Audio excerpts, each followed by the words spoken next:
যুবকুমাৰক জীবনে অত্যাচাৰ নকৰো চকুক পৰি তেওঁক ৰক্ষা কৰিব আজি মোৰ শেষ কথা তুমি আৰু খৰাণীৰ কাষলৈ যাব নোৱাৰা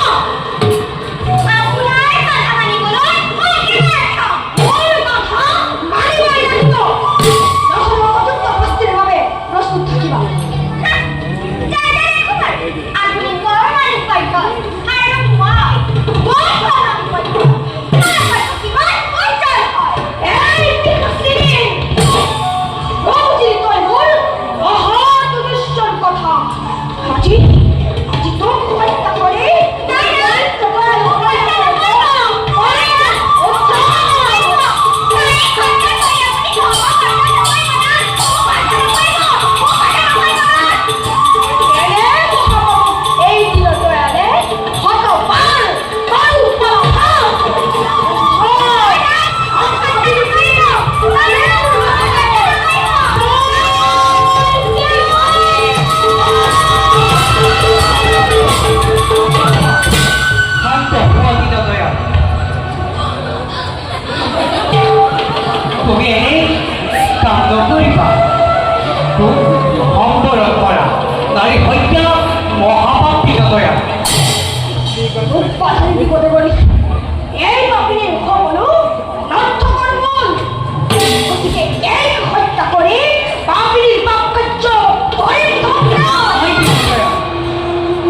বিদুখিনীক হত্যা কৰিলে তুমি মহাপাপত লিপ্ত হবা আজি তুমি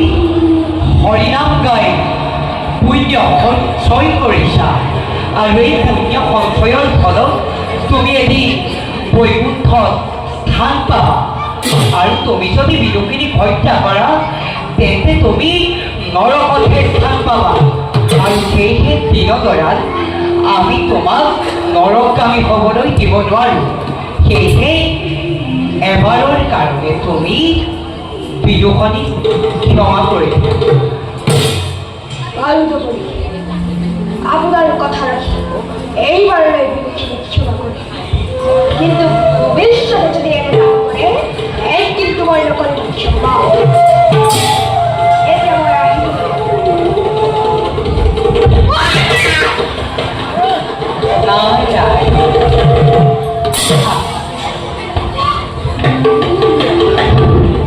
এইবোৰ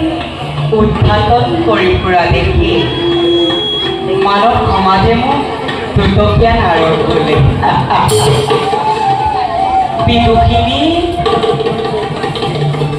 অ বিদুখিনী বিদুখিনী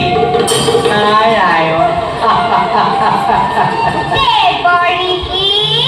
মই যদি আজি তোমাক ৰক্ষা নকৰা হ'লে তোমাক আজি হত্যা কৰিলে হয় সেয়েহে তুমি এতিয়া দীনদয়ালৰ ওপৰত কি ব্যৱস্থা ল'বা